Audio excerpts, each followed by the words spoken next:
So good day, everyone. My name is Pastor Judith James, and on behalf of our senior pastor, Reverend Andrew James, and the board of directors here at Bible Time Tabernacle, we want to welcome you to this church, and the now, which has been the present home and place of refuge for those seeking asylum. We want to specifically welcome Mayor Olivia Chow, her office, and the media. We are here today to speak about the impact and the unfortunate realities facing our brothers and sisters since they have come here to Canada. We were determined and now grateful that one centralized platform has been created to share our hearts, our asks, and also, and more importantly, to be a voice for the voiceless. Their grievances and voices must be heard and will be heard today. It has been an experience, one that has opened our eyes, has broken our hearts to the deprivation of what's going on in our country.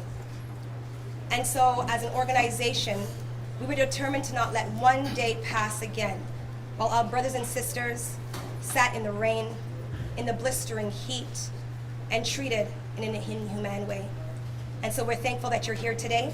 At this time, please make welcome Pastor Eddie. Pastor Eddie?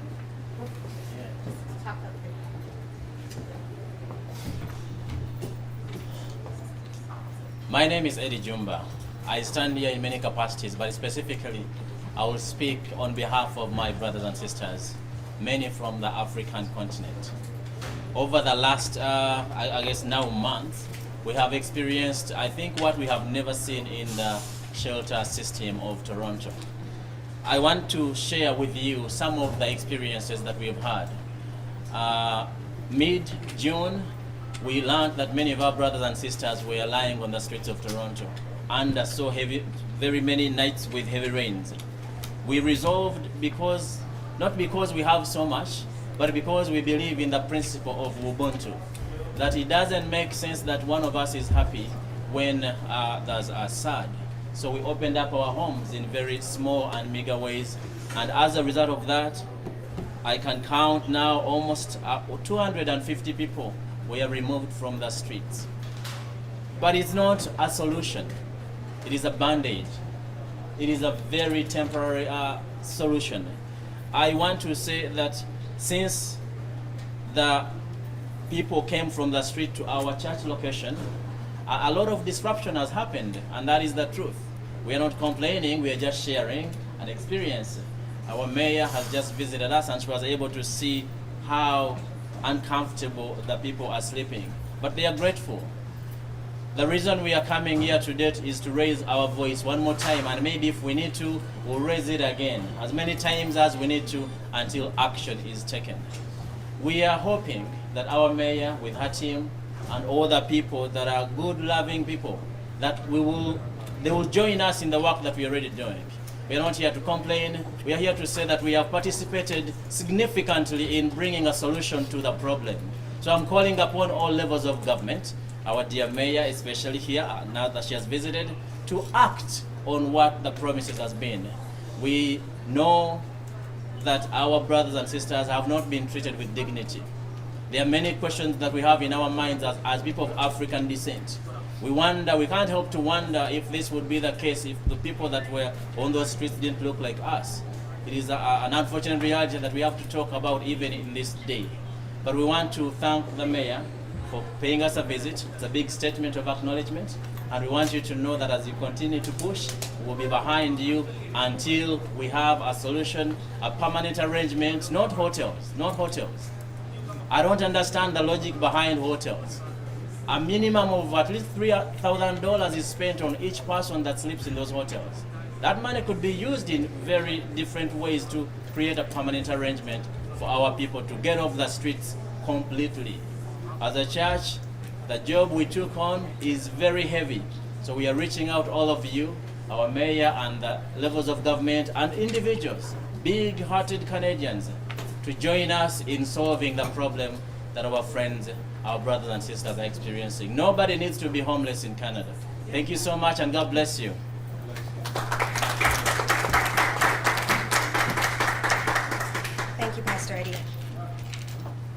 On January 31st, 2017, City Council adopted the decision that this city of ours is a sanctuary city, where all residents have full rights to access all city services and city administrative services without fear, regardless of their documentation status. To adequately address the current emergency crisis, we, the community of kingdom-minded individuals and other like-minded constituents, would request the following of all three levels of government and our precious mayor to address what we believe to be a clear case of differential treatment premised on race. We have the following requests of our municipality, federal, and provincial government. An apology. An apology for the inhumane treatment that these men and women, our brothers and sisters, have endured in large measure. Inadequate, limited, and inappropriate housing. When you speak to our brothers and sisters who are so brave, they came here with a level of hope, a promise. And when you look into their eyes, you see their hurt and their pain, it is extremely heartbreaking. When we greeted them on that bus that day, and they were able to finally take a shower, they felt a sense of joy.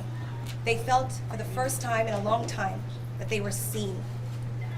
And we wanted to let them know that we see them. Number two, immediate and interim housing solutions focused on decreasing the number of people currently being housed at the Dominion Church International and Revival Time Tabernacle.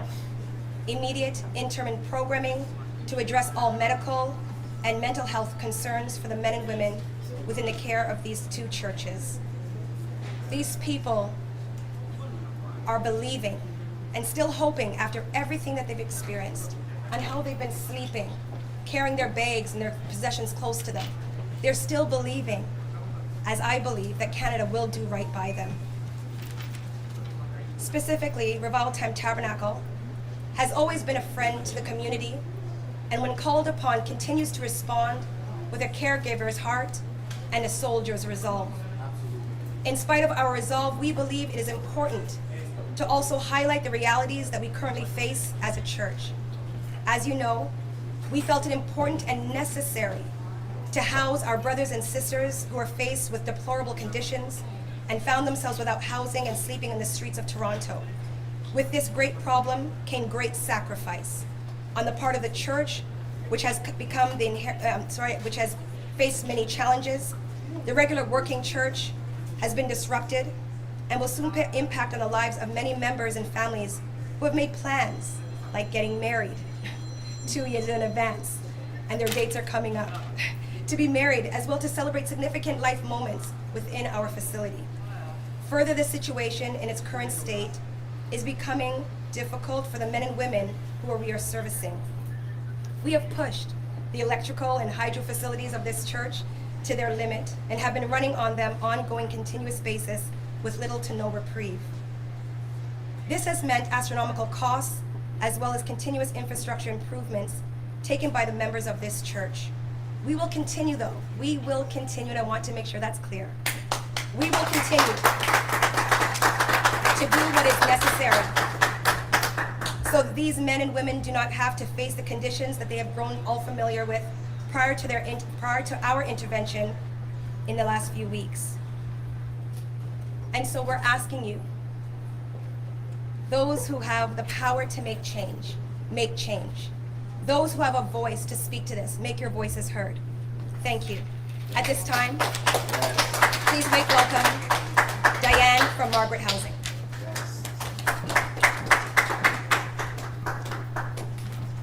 The lights. Good afternoon, everyone. My name is Diane Walter, and I'm the Executive Director for Margaret's Housing and Community Support Services. It is exactly 2 weeks ago that I stood at 129 Peter Street, where my staff and I facilitated the movement of folks from the pavements 129 to Dominion and to Revival Time. I really did not believe that I would stand before to you today, 2 weeks later, talking about folks who are still not in the hotel programs. I think Pastor Judith and Pastor Juma spoke eloquently about the inhumane treatment that many of our sisters and brothers have experienced. But I'd like to tell you, Margaret's Housing and Community Support Services, we're a relatively small agency, and we stepped up. We stepped up because we knew that we had to do something. And what we did was that we coordinated health services, settlement services, legal services, and we also moved some folks from 29 Peter. We currently have approximately 120 folks living here at Revival Time and another 100 at Dominion. I really thought that today the media would be here to see the last bus driving out from the parking lot with the folks going to the hotel, but that is not the case. It's simply not the case. This particular situation is untenable. It is untenable because the facilities at both Dominion and Revival Time was not created for this. It really wasn't.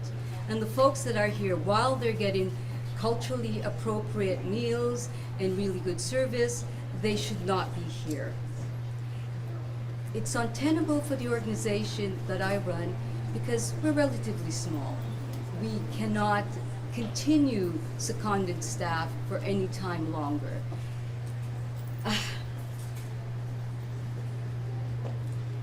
You know, it's most untenable for the folks that are here. They deserve much better. They deserve to be receiving the treatment that others have received. They deserve to get the care and support from the government that they deserve. They should not be continuing to sleep on cots for another 2 weeks. We thought, actually, to be frank, and I will be frank, when we stepped in as an agency, we thought we were doing this for potentially a week, but it's now 2 weeks. And I will be frank again, Ms. Mayor, yesterday we did not have a pickup from Dominion, nor did we have a pickup from Revival Time. Folks are still here. I don't want to politicize the situation, but it could be. I'm not going to. I'm just here to provide supports. But it really is remarkable that there was no pickup yesterday. How is that possible?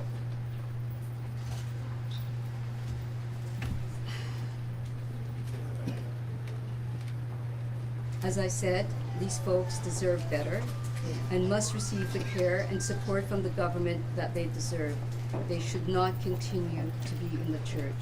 While the churches, both Dominion and Revival Time, have stepped up, Margaret has stepped in and stepped up, it's time for us to step down and the government to step in, all levels of government, and to provide the necessary supports that the folks need, and be placed in appropriate accommodation and support. We must stop this re-traumatization, because I'm not saying that they're being re-traumatized, but discontinue, we must. As an agency that works in housing, the housing space, I recognize that there's a housing crisis, absolutely. But I'm appealing to those who have access to units in the community to step up and perhaps say, hey, Margaret's Housing and Community Support Services, we've got 10 units, what can we do? And then I'll reach out to the mayor and the city to say we've got some units in the community. We also asked the government to reinstate COB immediately. Margaret's is a housing hub specifically for the Black community. And without COB is a rent supplement to top folks up for market rent. And even then it's not enough, but it is better than ODSP rate and OW rate. It has ceased because it was so successful. And now we want COB to be reinstated immediately. We can do as a community and government. We have seen how the government has really stepped up for other communities. We want the government to do better for our community. We want the government to do the same for the African asylum seekers that they've done for other communities. Yes. Thank you. Thank you, Diane.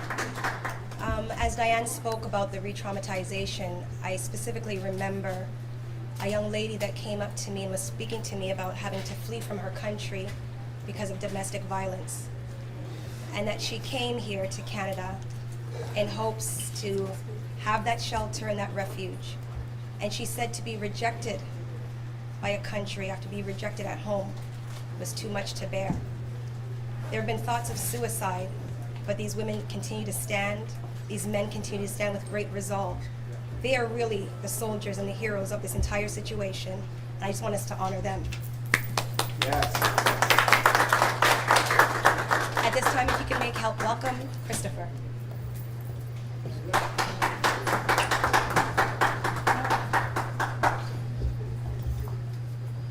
Hi, good afternoon and welcome. My name is Christopher Kambwe, the Executive Director of the African Center for Refugees in Ontario, Canada. We are a refugee-serving organization that supports vulnerable LGBTQ refugees right from the time they enter the country until we integrate them into the Canadian setting. Her Worship, Mayor Olivia Chow, we thank you for taking time off your busy schedule to come and witness the situations that are here. However, we do have many more asylum seekers being sheltered by members of the community at different locations, including Hamilton, and waiting to be sheltered. The temporary shelter solutions initiated by Black Community Housing Advisory Table and Black North Initiatives, as well as more other refugee-serving organizations and youth churches, are not sustainable at all. We need more actual, tangible actions to support asylum seekers as well as homelessness persons in Toronto. As African Center for Refugees in Ontario, Canada, we call upon all levels of government to respond to the urgent shelter needs for asylum seekers. 1, by providing necessary funding to refugee-serving organizations. 2, establish a reception center equipped with mobile social and healthcare services. 3, decrease on the processing time for asylum seekers. 4, restore funding programs that were closed, like refugee hotel programs, CoHub, among others. We call upon housing and shelter funding now. Thank you so much.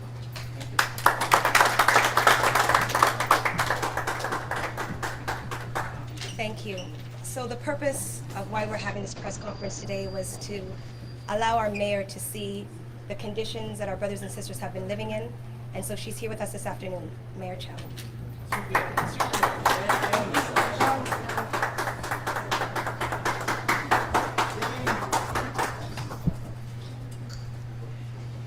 It takes tremendous amount of courage and strength to pick up, leave all your belongings and your friends and relatives and flee to another country. That's who they are.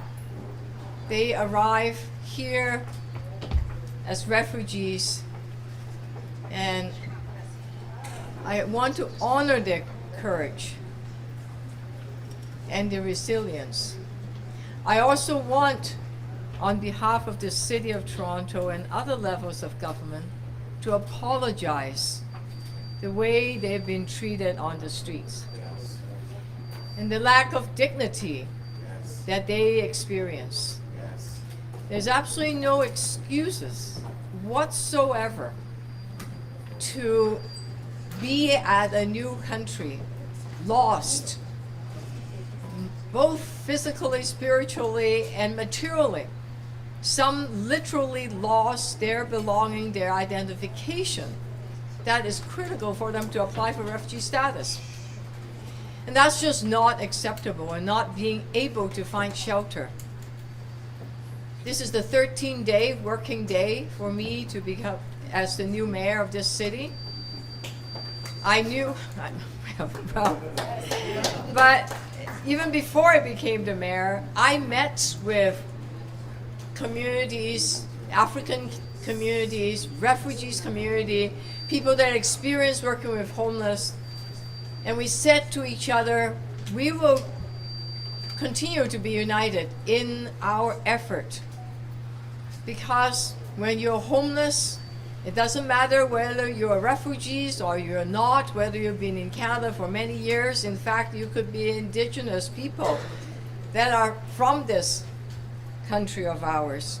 It does not matter. And we were able, thankfully, receive some short-term funding from the federal and the provincial government, a very small amount. You asked me very clearly, how come there was no pickup? And I think I know. Because the funding is short-term, and I just looked at the number, City Council, based on how much money we have, approved 250 shelter space, hotel space. Yes, hotels are expensive, but our shelters are full. We have no choice but to rent hotels, and they're expensive. And guess what? We're full again. We're at 3,300 refugees that we have. And it amounts to about, the dollar amount that we're given is about the amount that we can spend at this time of the year. So what do? We have to have long-term solution. You heard earlier something called COP. It's the Canada-Ontario Housing Benefit. The City of Toronto have never contributed a penny because it's the Canada-Ontario Housing Benefit. But at last council, my first council, I was able to persuade city councillors to say, we are going to put in some money ourselves in order to bring in money from the provincial government. And we were able to get 7 million from the provincial government because we're putting in 7 million. Traditionally, the federal government put in 2/3 of that, and they haven't done it yet. So we're asking the federal government to please, this is a tripartite agreement, join us, partner with us. What they also have to do is to come up with a long-term plan. This is not a reception center. This is a church. It's a church where people pray, get married, have funerals, the gym, summer programs for kids, basketball, Friday nights drop-in for teenagers, all of that canceled because they are stepping up. We're incredibly grateful for the churches, the African Canadian community, the Black community, and all the generous donors through the Toronto.ca donation. Yes, thank you. Thank you. People are opening up their hearts. They're opening up their wallets. We're asking the federal government that you also need to do the same. It cannot be a short-term fix. We need a long-term solution. That small amount of money is not enough. And they have to take that responsibility. A refugee's claimant is a refugee. No matter whether you call them asylum seeker, they are a refugee claimant.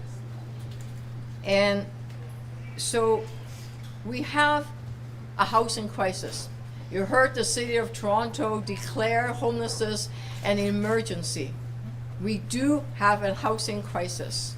And in the middle of a housing crisis, we also have these very brave, courageous men and women and others that are coming to Canada because of violence, persecution, based on race, class, gender, sexual orientation, based on all types of problems. And I wish the ministers, the new ministers, can come and experience the love we have here. They need to see the mattresses, the outpouring of support, but also the quiet desperation that are being faced by these refugees claimants. So I want them to come and join me and visit. Do you think it's a good idea asking them? Yeah? Justice Canada, as of yesterday, has a new housing minister, Mark Miller, yeah? And it has a new housing, there was an immigration minister, okay? And our new housing minister is Sean Fraser, who was the immigration minister, right? So I encouraged them, I asked them, come join with all of us. Come and visit. Do it soon, because this situation cannot continue. They need their churches back. The young people need their churches back, right? Yes. So we are here together saying, this is a place of faith. This is a place of love. This is also a place of hope.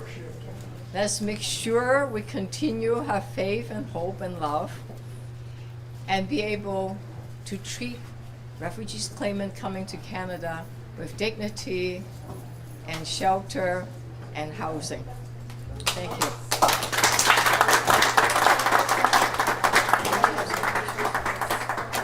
Thank you again, Mayor Chow and media for being here.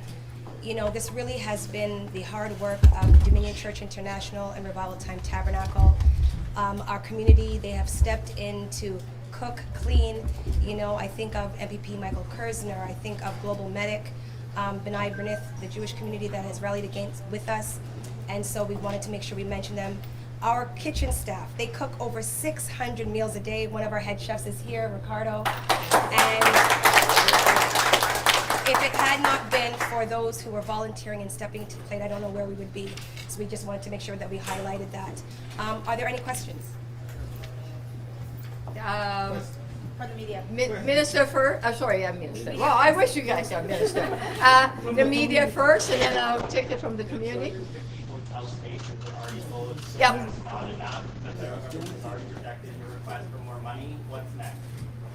Well, what we've heard from the rejection was a global ask that stemmed from last year. It was the money that we spend on public transit because we have to transport essential workers. That's the COVID deficit that we have. Yes, we have $1 billion, well, $1.5 billion budget deficit. Putting that aside, I was just showing my friends here that there's no money left because we're broke. City of Toronto is broke. It's not the first time you heard it. They didn't want to deal with that deficit. Fine. Okay, that's okay. We'll figure it out. But we have people daily arriving to this country. And they are arriving at Pearson, they're arriving to Toronto, to the Greater Toronto area. And we need the federal government to take their responsibility seriously and help us welcome them. We used to have Ontario Welcome House, one-stop shop, gone. Yes, I know, some of you may remember, they're gone. So Red Cross are willing to step in. I met with the Canadian Red Cross representative. They are willing to step in and have their first contact and do what they do best, okay? Because it is an emergency. But they need the funding. How much more money do you need for this specific situation to address the refugee payments? How many more spaces? One, we need immediate reception center, not at a church, but at a place near the airport so that all the refugees can find the services, shelters, all in one place, okay? That's what everybody said we need, a reception center, right? Okay, we need that. We need the federal government to help us set that up. Red Cross is ready, right? And all the service agencies are ready. Everybody's ready. They just need to step up and create a space and allow us to do it, okay? Number one. Number two, cost share with us. They call it COP. It's it's Canada, Ontario Housing Benefit. It's rent subsidy. Because you go into a shelter, you're stuck there. How are you going to move out? You don't have enough money because you don't have your work permit yet. You can't work. Then you're stuck in a shelter. To get the shelter as a temporary place, you need a place where you could rent, a lot cheaper than a shelter. So it's a top-up.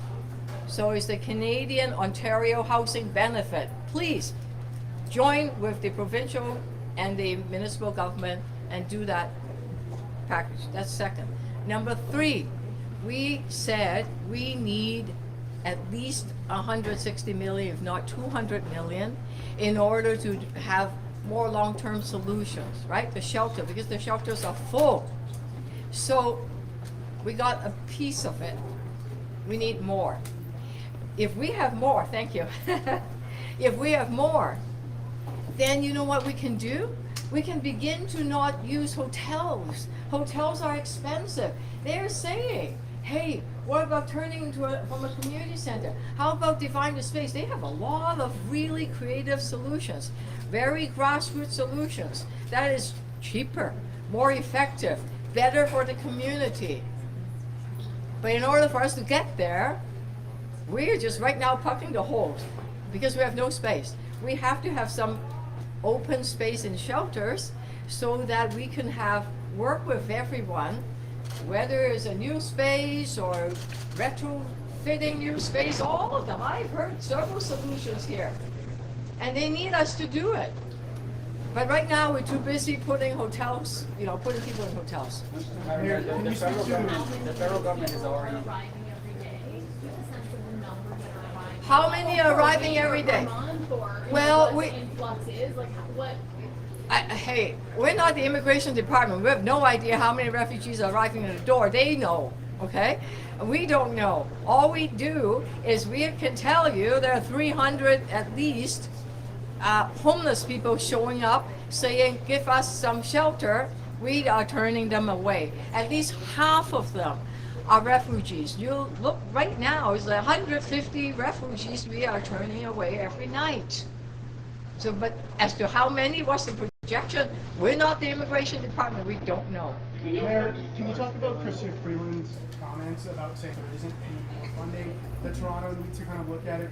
Are those comments, would you say, would those comments be rooted in anti-blackness, considering how this federal government has looked at Ukrainian refugees, has looked at different issues and been there with even the minister coming to meet some of them at airports? Nobody from the government has been here. Do you believe that this is rooted in blackness? Well, I'm inviting them to come and meet with everyone, okay? They asked the city to, I'm good, thank you. They're asking the city to use our reserve funds. But hang on a second. If there's a big flood, and later on if there's a snowstorm, if some of the housing, we have a huge housing stock, if the roof is leaking, we need these reserve funds in order to make sure if there's a crisis, we need to deal with it, right? So we can't use the reserve fund. That's not a prudent way to go. So putting aside what the finance minister said, we have new ministers, Minister of Housing, Minister of Immigration, Mark Miller and Sean Fraser, please come and visit. Sure. Mayor Chow, the federal government says that they've already given a lot of money to Toronto, that the province has a surplus in their budget, and you should be going to Queen's Park for help with this issue. What's your response? I am going to Queen's Park. That is how we got that share, that small share of the rent supplement money. Okay? We will continue to go to Queen's Park and ask for funding. But last I look, refugees issue is a federal government issue. There is a IRPA, okay, immigration refugees law. I happen to used to be the immigration critic when I was a member of parliament. So I know what is a federal responsibility constitutionally. Refugees and immigration is a federal issue. And yes, there is some provincial responsibility for investors and that kind, but it's very small, not refugees. Refugees is purely federal. Mayor Chow,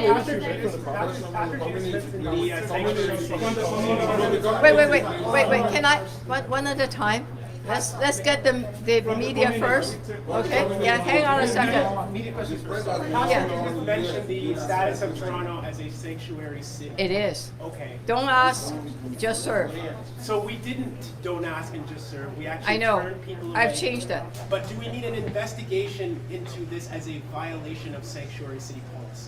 Well, I'll leave it for the ombudsperson. Okay, the City of Toronto has an ombudsperson that dealt with the encampment issue, and I'm sure that that it could be his purview to do so. Okay, but thank you for that question. Madam Mayor, yeah, sorry. One more. If we're going to the community, we're going to start with this. Yeah, I'm speaking on behalf of the African community. I am speaking on behalf of the African. I am the president of the African Canadian Social Development Council, the umbrella organization for 110 different African community agencies. Right. Well, to begin with, this is not the first time that we Africans are facing this crisis here in Toronto. 2017, 2018, there were influx of African refugees. Majority of them Nigerians. We contacted the city of Toronto that we wanted to work with them. They turned us away. They end up by leaving some on the street and dumping some in some hotels. Some went through a lot of medical issues. Now we want a personal commitment from you and from the council that this will be the very last time that any group of people, we don't care where they come from, but this shameful thing should never happen again in the city of Toronto. That's one. Two, the African community is willing to work with the city so that we can absorb our brothers and sisters fast into the community. We don't want them in the hotels and in the shelters. They didn't come here to live in shelters and hotels. They came here to make a life, for themselves. And the faster we work with them, the cheaper it will be also for you guys also. You save money. You will save money. I have to be honest with you. We want to work with the city, but the city doesn't want to work with us. The red tapes are just too much, too many, too much. What's your name again? My name is Kabu Asante. I'll give you my card. Okay. Please. Now let me answer Mr. Kabu's name and question. I wasn't a mayor in 2017 or 2018. As I said, I'm a new mayor. 13 days. Well, I didn't okay. know that. Okay, I'm a new mayor. I've only been here for 13 days, okay? So give me time.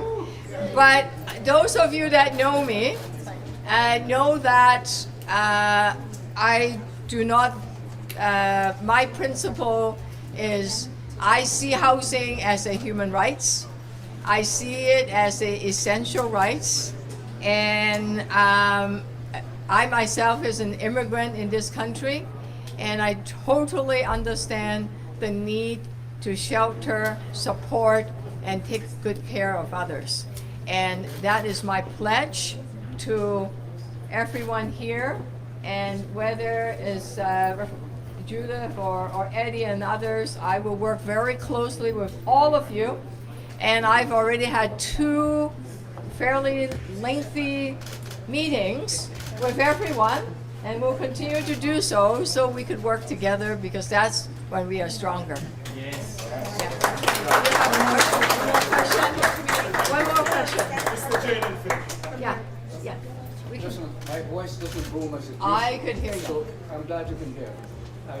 First of all, I want to thank you for coming down here and being among this group of people to give your own personal and physical support. You've been demonstrating that along the way, and I think you're continuing to do very well by staying with a problem that is. Here. Yes, this is a problem that the federal government should be addressing, Yeah. and obviously they're not doing too great a job in handling this Your matter. question is to me, my dear. Well, I know it is, but we need to bring them into the conversation, because this is what you want, right? Yeah. And this community is absolutely behind you, Mayor Chow, to ensure that the federal government plays its part. We cannot stand by and have African people cross the border and come in lying and sleeping on the streets. It's happened, but what do we do to make sure that they're provided for at the moment? So I can't say thank you enough to the Revival Time Tabernacle for stepping forward. They have done something remarkable here, and I've known this church from the time it was literally built, and Pastor Audley James. And I want to thank this lady for continuing the same footsteps. of our family, of our parent, and ensuring that they reach out and to serve the people that are in great need. And we will do everything in the Jane Finch area to support them and what they're doing. I encourage you to do the same. The community, the press need to step forward and support this mayor, support the major issues that is happening here to ensure that the people here are able to survive in a country that offers them great promise. Thank you. Thank you. Thank you. Thank you everyone for coming. Thank you, Mayor Chow. Zanina Condi. Yes, right here. Zanina Condi. Oh, darling. Lights back on. Zelena.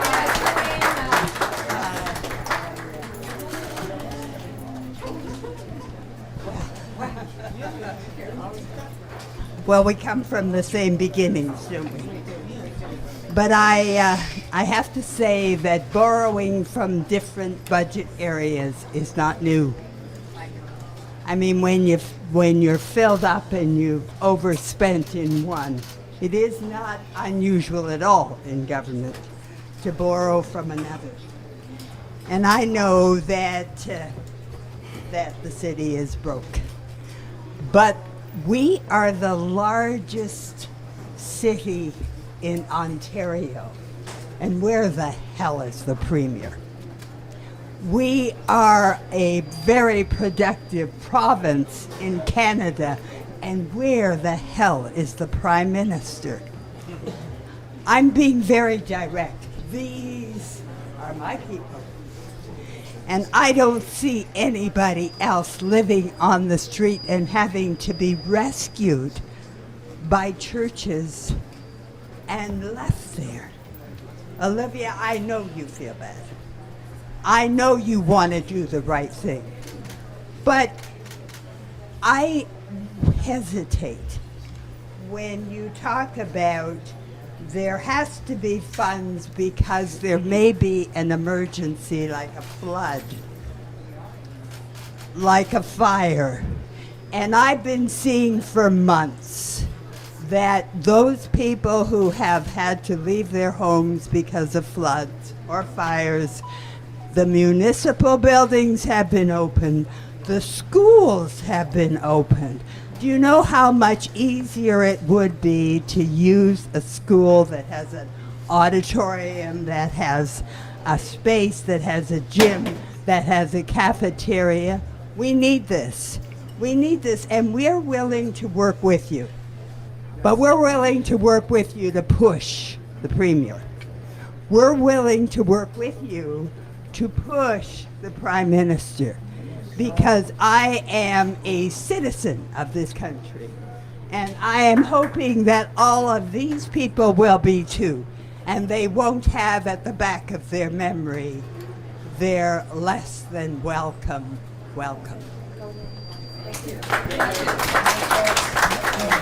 Thank you again. Thank you, everyone.